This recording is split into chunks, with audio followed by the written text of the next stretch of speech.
Hello and thank you for joining with me. I'm recording this on Pancake Tuesday. I've just been watching the news and saw a wee snippet of the Princess of Wales trying to make a pancake, for this is Pancake Tuesday. It was quite a laugh really, and I have nothing but admiration for her that she wouldn't give up.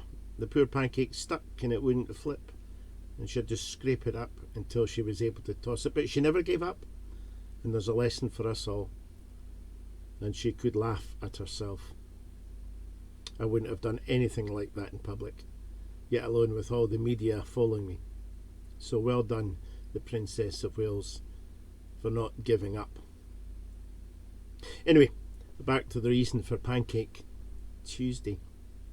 Of course, Pancake Tuesday is a day when tradition has it that people of a Christian tradition, or at least some parts of the Christian tradition, would use all their sweet foods to rid their houses so they could go on a fast of sorts for the 40 days that is Lent.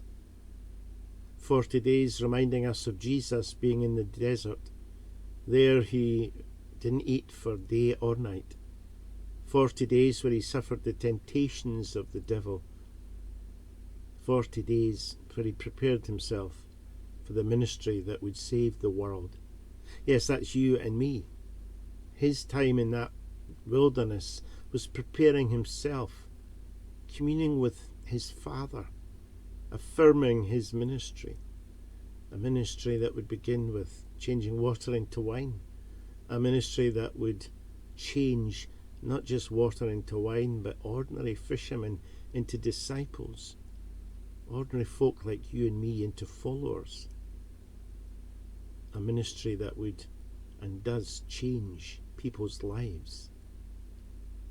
We enter this period called Lent, and quite often when people say Lent, they'll say, "What are you giving up for Lent?"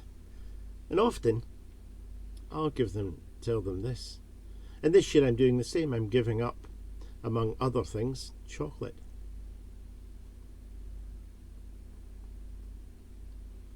It's now 7:45 on the Tuesday night before Lent rather, and I have to eat all the chocolate that I can to charge up my batteries in preparation for giving up. I'm only kidding.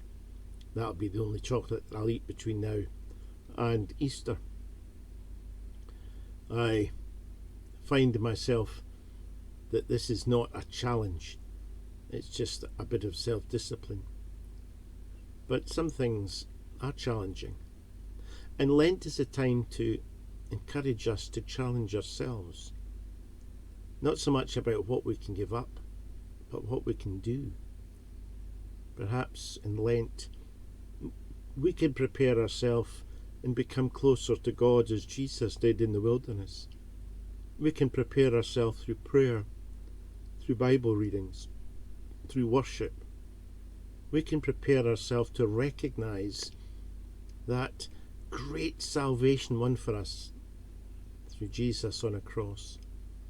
Because the 40 days takes us up to the Easter weekend. 40 days excludes Sundays because they are holy days and not part of the Lenten experience.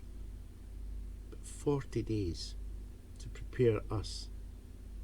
You know, it often takes me more than 40 days to prepare myself, to recognize what God has done for me in his Son, Jesus Christ. For God so loved the world that he sent his only Son, that whoever believe in him shall not perish, but live forever. You know, these statements, they seem so generic, they're about everybody else, but actually they're about me, and they're about you. For God so loved you, and God so loved me, that he sent his only Son. And encourages us to believe in him so that we can dwell with God, not just for this life, but for eternity. That gives me hope. That gives me peace. That opens my eyes and my mind and my soul to God's love surrounding me. That no matter what happens in this world, that I know that God is with us.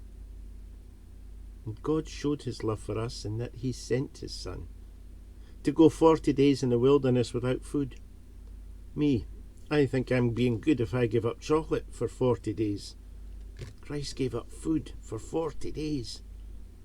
He weakened his body, but he strengthened his resolve. And he went and taught and changed the world.